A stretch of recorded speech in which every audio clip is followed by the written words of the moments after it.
Hello. I hope that wasn't annoying. I just wanted to do something a little bit different. I'm very appreciative that you are here today joining to watch some more Chess with Investors. Today's episode is with Nick Heim. He's a really great person to follow on LinkedIn because, especially if you have some experience with engineering or something like that, at the risk of getting too far into the weeds here, I got to tell you that even though I studied engineering in college, I find that most of the engineering things that people would geek out about, I wouldn't really catch the bug. I was already into guitar and girls and things like that by the time I got to college. So a lot of this stuff, I'm like, okay, this is a means to an end.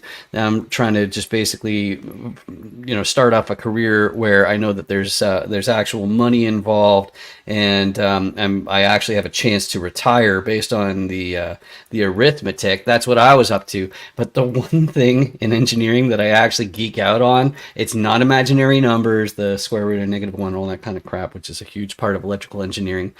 It's steel reinforced concrete. I really think steel reinforced concrete is the most amazing thing out there. It's if you've ever lived in a place that has a whole whack of earthquakes or typhoons, hurricanes, that sort of thing, then I think that you'll share my joy in this miracle substance so much that I like to make some jokes about it. But let's go ahead and add this video to the screen. Hopefully this time I should eliminate all of the nasty echoes whenever there's a little plug for one of the things that we've got going on, like my site realestateisascam.com. dandoesdeals.com is where I focus on the commercial real estate stuff, but you're not here to listen to me flap my gums. You want to see some chess, and I can relate to that. So let's get started. Here we go.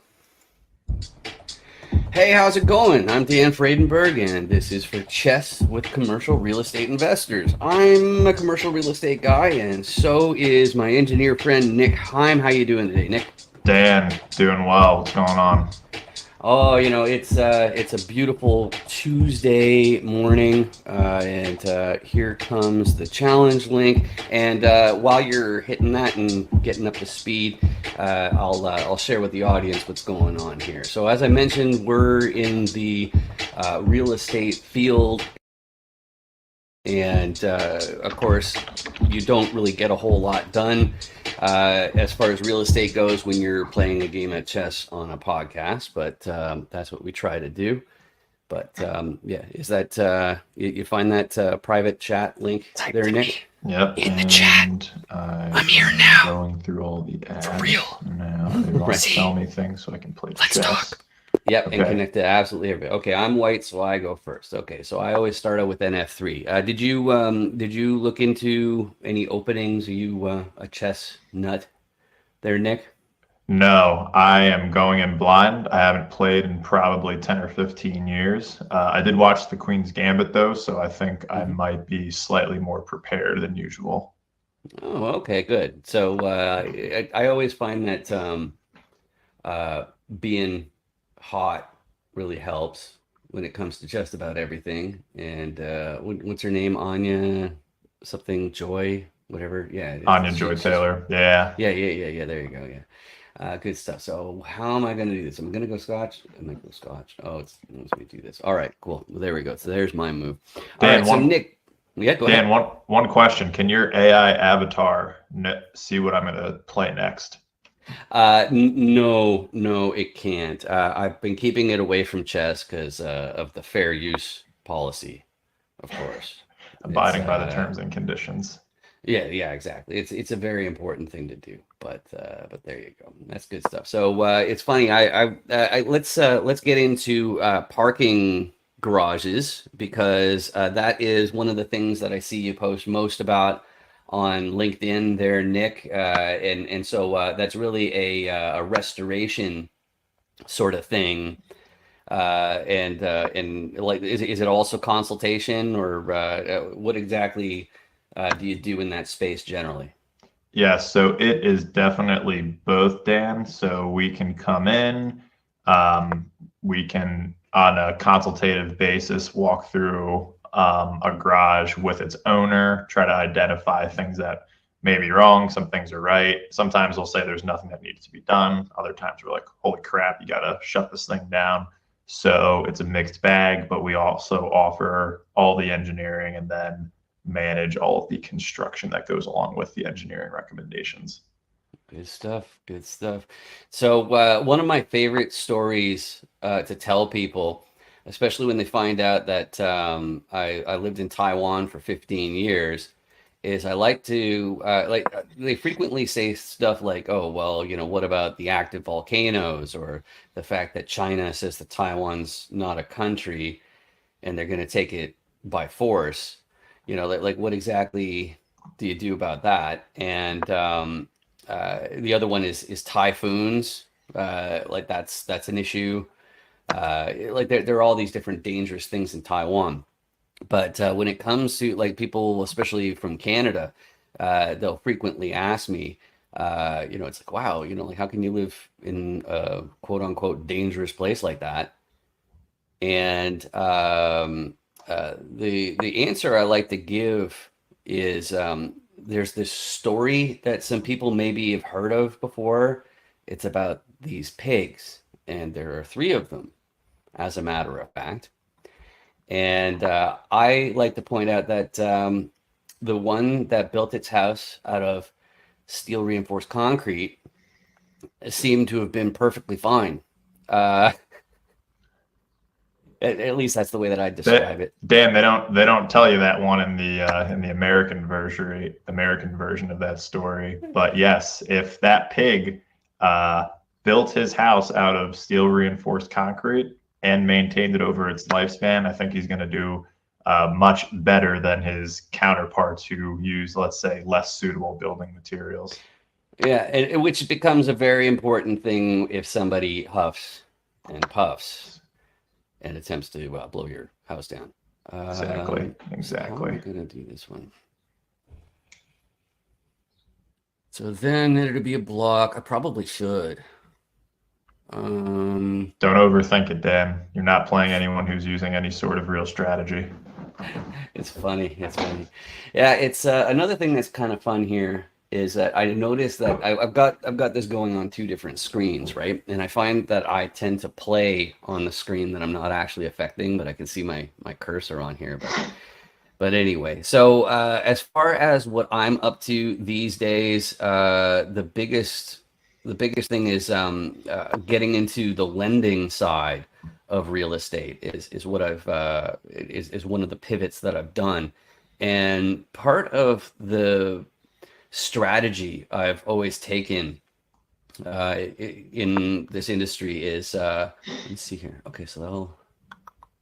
Oh, yeah. Okay. So I should also let you know that there's sound effects put on in post production, and whenever there's a Dun blunder, dun there's a dun dun. dun dun sound, and I think it just happened because I see Correct. that. Yeah, this bishop wants a piece of that queen real, real, real bad. I don't think. Uh, Yeah, and Dan, I don't think I saw that coming. yeah. Well, actually, what I'm going to do, just to be a little bit off, is I'm going to do this first. So now you'll have to block or get Get my guy out of there. All right, let's yeah. try block. Okay. But now, yeah, now I think I will go for that bishop or that queenie poo there, since that bishop is super duper pinned. But there you go. So, okay. So that. Oh, yeah, there's that. Okay. So now I'm gonna hit rematch. Ding. And then they'll be in the bottom right hand corner. So I got into the lending side, and the reason why I got into the lending side is because if you recall the chance encounter that you and I had previously, you're white, so you'll need to go first. There we go.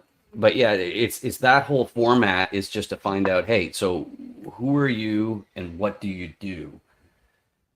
Which you'd think would be a more difficult or a simpler thing to find out. But no, it's definitely a real struggle sometimes getting that out of people. But this show's a real neat one because I find you get people's real personality coming out real fast.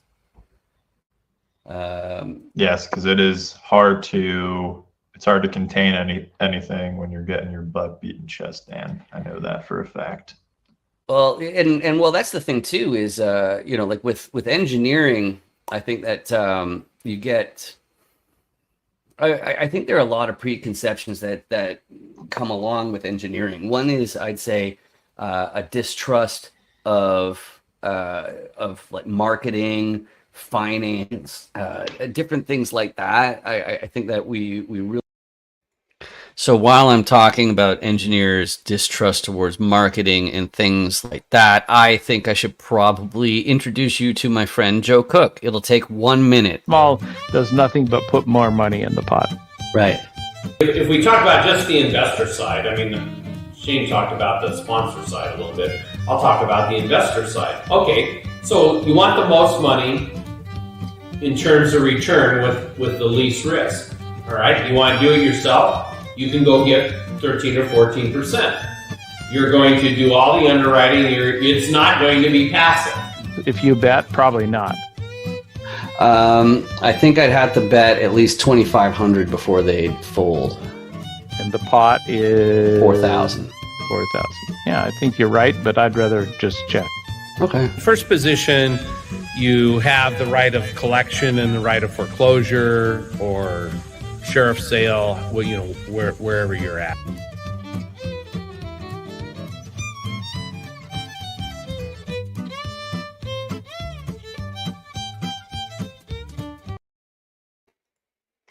Okie dokie, and we're back with Chess with Commercial Real Estate Investors. That was my friend Joe Cook, and if you're an accredited investor, please do reach out and we'll talk about the plays that we have out there. I've been keeping my eyes peeled for which sort of strategy seems to be the best one out there in terms of protecting your capital. That sort of thing. I don't want to get into too much details because of compliance reasons. It's brutal. But anyway, we had our first match here, Nick and myself, and we've got this second match on the go. So let's continue. Really tend to look at things and go like, you know what? I'm pretty sure this person's ethics don't align with my own, and so I have to be really, really careful to make sure that that you're not doing anything too dumb, I guess is the term here. So, but, and I would say that part of marketing in particular is storytelling, and good stories always embellish a little bit. And coming from the engineering side, I think we may say that's when things aren't exactly true or exactly stated as they are, we get a little bit critical. Yeah, because that's the thing. At the end, I guess, like, some people don't know what it is that engineers do, but there is no question that, like, when engineers screw up, like, lives are at risk. So that's why we're so careful, and we like to live in the realm of facts over just flights of fancy and whatnot. So. Absolutely. And a lot of the laws we come across or updates to the building codes are based on engineering failures. And I can give you an example that I'm working on right now, Dan. A lot of these parking garage inspection laws you see across the country typically stem from some sort of collapse or failure. So I'm actually working on rounding up the laws across the country and putting them in an easy to digest format to put on our website. So sweet. The codes are like a big thick book though, aren't they? Like I forgot what it was called. But so having a an easier to consume version of it, I think you're onto something. And the way we do it is we tend to just write short articles or blog posts on our website that distill the law down into something that, say, an owner searches, parking garage inspection law, Cleveland, Ohio. They can click on our link, get the TLDR, and then if they have questions, they can always reach out to us. That's awesome. That's awesome. So, okay, so I'm going to translate that from internet speak, just in case you're not fluent in internet speak. The TL semicolon DR, it stands for too long, didn't read. And you can understand it on the internet. Sometimes they have this much curiosity for an article that's about this big, and sometimes they're like, you know what, I'm not going to invest that time into it. They're very relatable. So they look for the TLDR, which is just the short form where they cut out all the nuance and get straight to the point. So that's what he was referencing. Here we go. I'll take that one back like that. Right. So I was talking about sales and all that kind of stuff, and I also mentioned the chance encounter, and part of what that was up to was just finding out what people are actually looking for, and just basically the low hanging fruit is what I describe it as. Like, why would you turn around to somebody who's interested in multifamily properties and be like, yeah, but I really want to tell oil and gas deal. It's like you're barking up the wrong tree, and it's definitely it's simpler, and I think it's even more polite to just give somebody what they ask for instead of just throwing them some offer that that has no relationship to what they're comfortable with. Because one of the questions I ask all the different guests is, what's too risky for you? And my favorite answer that I'll periodically get for that question is anything you don't understand. That's right. And I think that's the exact answer I gave you the last time we got together. Right, exactly. So you get all the points for the right answer. It's funny because there's a few different questions in there that are 100% like I gotcha sort of things. Yeah, I guess that would have been better if it had backup. I was looking for the trap and I didn't see it immediately, but there it is. Yeah, there it is. I figured there was something. I wasn't even sure what it was, but that's like that queen I could have just taken with the knight. What was I on? But this whole format I think is a pretty wild one. Does that make more sense? Does that? I think that makes more sense. Yeah, it does. It's of course I probably just had a dun dun dun. Well, only if I can find it, right? Right. Because if I can't, then you don't get to play that cool soundbite in editing. So there you go. But I guess one question for you. So when did engineering school finish for you? Engineering school for me finished 7 years ago. So summer of 17 we're coming up on. Cool. So one thing that was interesting about the engineering program I did, I chose electrical engineering. Fun story, actually. I don't get to share it very often. I remember I was like 16 or 17, something like that. I already had a job at the local music store teaching guitar. And I went into my appointment to see the guidance counselor. And my exact words were, I want to be a professional musician, but I never want to have to pawn my material, like my equipment. What's your suggestion, right? And I guess I should throw in the other joke as well, which is there are these two guys walking down a road. Okay, one of them's a musician, and the other one was broke too. Yeah. I have a new version of that joke, and I know some of you will appreciate it less than others. It's two guys are walking down the road. One of them's a socialist. The other one doesn't understand economics either. Exactly. I think this is Nate and 2 now. All right. It might not be. Let's see here. Yeah, 2 or 3. Yeah, I think. I don't see how you get around it. This one next.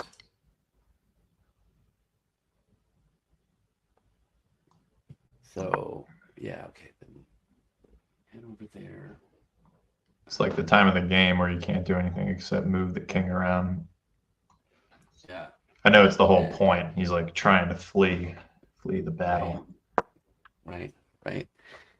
So, yeah, I'm just getting him out of the way for a second. Yeah, it's you found a great escape there. That's good.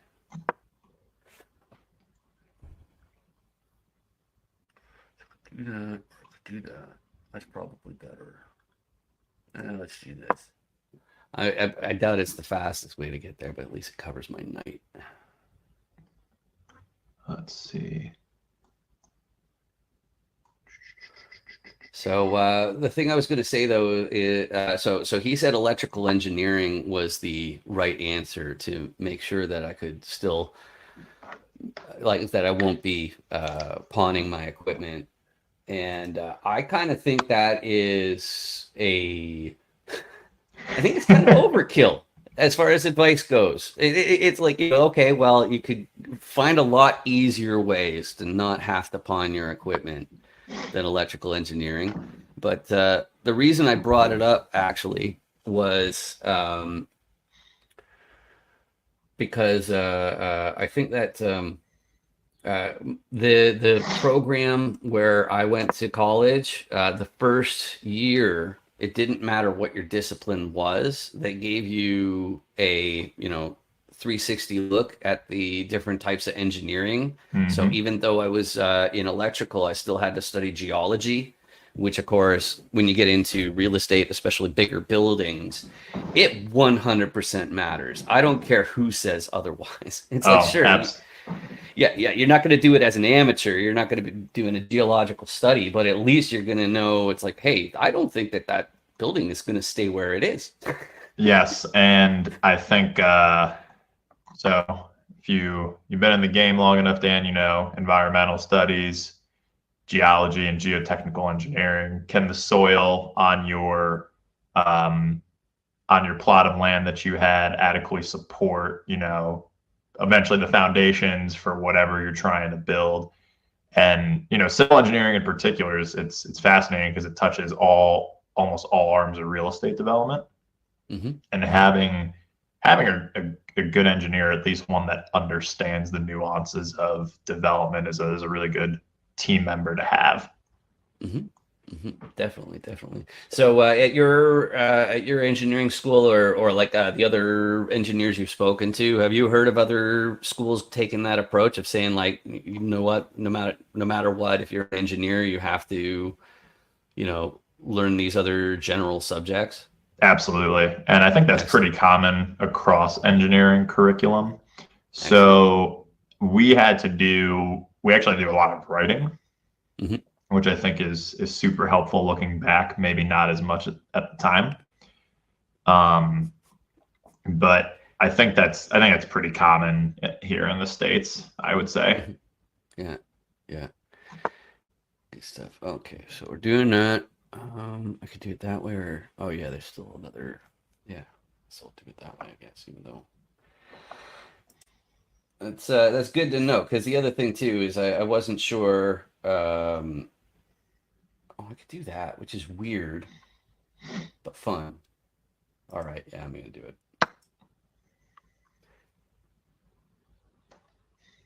So yeah, it's interesting to know, and like that's the other issue that I have, of course, is that like my first year of engineering was in 1999. So things have changed a little bit. Definitely. And your bachelor's was in, you said electrical, right? Electrical was the major, yeah. Yeah, and we had to take, like E&M circuits, right? For a civil engineer like me, didn't make a whole lot of sense. Can't see it, can't touch it. But especially the electrical and computer guys, it's almost like it just made perfect sense. I was always so amazed about how they could just, recreate like like an electromagnetic field and what it does in their heads without seeing the physical impact of things, kind of like you can in like civil and mechanical. Yeah, honestly, I'm suspicious. I've been thinking about this a lot. I'm suspicious that why a lot of those subjects were easy for me is because of my experience with video games. If you're used to modeling, then that's like all the types of geometry that you're really going to be finding realistically, right? So I think that that is one of the biggest things that helped me. Yeah,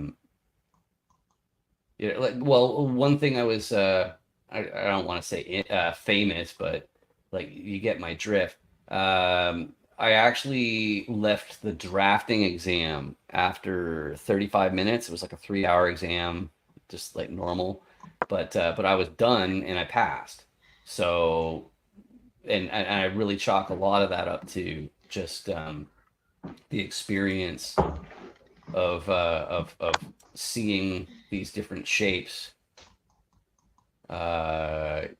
in these video game simulations. I'm with you, and similarly, Dan. So my role at the company now, my title is actually innovation engineer.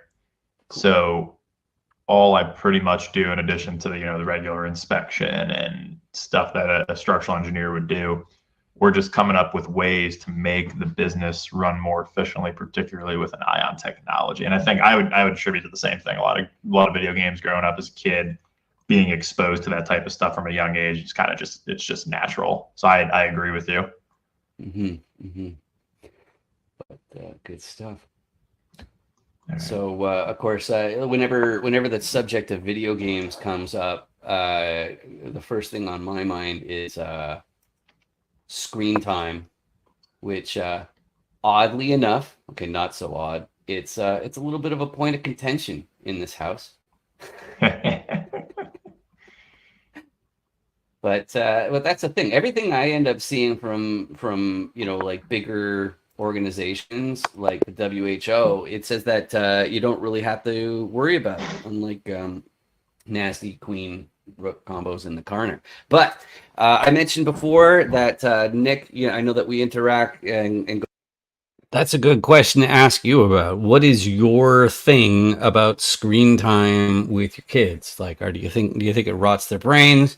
Is it really a matter of the screen, or is it a matter of the content? Is it that you need to encourage your kids to be more careful about what they watch, make sure they're actually improving themselves instead of just, watching some kids yelling and screaming, oh, oh, oh. That's what always drives us crazy in this house, is the yelling and screaming of these different Twitch guys and all that kind of stuff. So what do you think about screen time? What are you doing in your house? I'd love to know in the comments. And while you're at it, you might want to hit the subscribe button too, right? Because it's delicious. Look at that delicious subscribe sandwich, just firing her back. Just wow, like it's the last $5 footlong in existence. But let's let Nick continue. Here we go.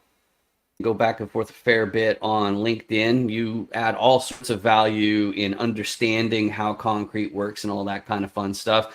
Is LinkedIn the best way to reach out, or would you prefer they go through some email or website or another social platform? LinkedIn's great, and the advice I give to a lot of CRE investors, particularly in multifamily or office, where you have, say you're acquiring something, it's coming with a garage, right? You've got your due diligence team for the building, you know what's up there. You're looking at the garage thinking it's just this huge mass of concrete. How could it fall down? Just get somebody to look at it. You can contact me if I can't help you. I've got a network of people who probably can just refer you out to somebody. But you just want to make sure, just like you would do with the building, you know what you're buying with the garage. I love it. I love it. And which states do you focus on? I recall you're on the West Coast, right? Yeah, so primarily East Coast, from Boston all the way down to Florida. I cover the Midwest, so Cleveland, Cincinnati, Rochester, Chicago. But we're getting our first project in California, so we can do work nationwide as needed, including Hawaii. So we're able to operate. Just some states are a little bit of a little bit of a further timeline just because of the staff we have available, but we can help you out. I love it. I love it. And also, LinkedIn's a great way to reach me, especially if you have different things on that. I was mentioning the lending side of real estate. We've got a 506C offer out for accredited investors if you want to talk about that. Really, it's just such a simple business model. I just love being able to explain it so quickly without a bunch of mumbo jumbo, a bunch of underwriting assumptions. It's like, oh, well, we should have cap rate expansion of about this much. It couldn't possibly be this much, that sort of thing. It's like, yeah, that sounds like you're pretending you have a crystal ball. So that's why I like the idea of lending, which is that if you lend out at a certain amount, you know what the more or less fixed costs are for legal recourse in the off chance that they are bad players. That's how it works. And so that's what I'm up to in real estate. But I just absolutely love this opportunity to hang out and play these games. So thank you very much for that. And for you in the audience, I would be remiss if I didn't mention that if I don't get enough people hitting that subscribe button down there, YouTube's never going to pay me for these videos. And I'd really like for them to pay me for these videos. So if you want to hook me up with that, honestly, now when you subscribe, it doesn't even necessarily mean that you're going to get exposure to the different videos on that channel. They just basically send you suggestions based on who's paying for traffic. And so that's why it's super important that you help us out so that we can make this a big thing, open the eyes of the real estate world to more people. But thanks again, Nick. This has been totally awesome. Appreciate it, Dan, for having me on again. And until next time, I will try to be better at chess, but I can't make any guarantees.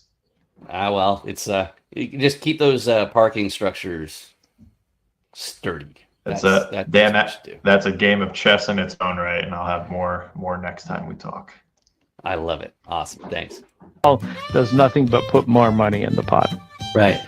If we talk about just the investor side, Shane talked about the sponsor side a little bit. I'll talk about the investor side. Okay, so you want the most money in terms of return with the least risk. All right, you want to do it yourself, you can go get 13 or 14%. You're going to do all the underwriting. It's not going to be passive. If you bet, probably not. I think I'd have to bet at least 2,500 before they fold. And the pot is 4,000. 4,000. Yeah, I think you're right, but I'd rather just check. Okay. First position, you have the right of collection and the right of foreclosure or sheriff's sale. Well, wherever you're at.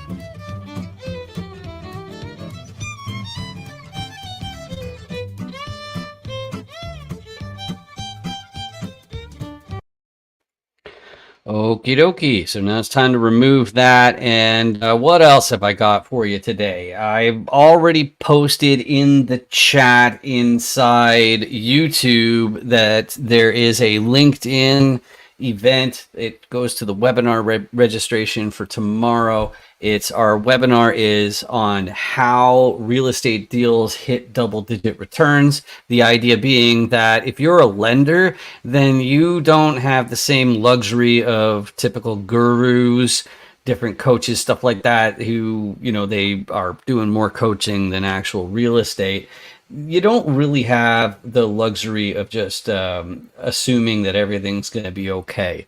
And so as a lender, how can you, what are the patterns that you see? What actually has to go according to plan? What can't go vastly off the beaten path, off the plan, or whatever you want to call it? I'm getting pretty bad with metaphors right now. But what exactly can happen to a deal that makes the returns that are in their pro forma or their offer just fall apart, and so there's no real way to actually pull that off? That's the point of the webinar. The best way to make that happen would be to connect with me on LinkedIn. I'm going to do a little bit of a faux pas, and I'm going to share my actual LinkedIn here. Boing, here we go. Share. Here's a little poll that we got on the go here, because the bad news, I don't know if you're aware of this, is very tragic. I lost my LinkedIn top commercial real estate voice badge. Isn't that sad? Maybe these days I should probably reveal how you get them, because I think it's a little bit disappointing when you find out what's going on, especially with the training of AIs going on and people essentially volunteering on platforms like this while trying to build their own audience here. But I lost my LinkedIn top commercial real estate voice badge.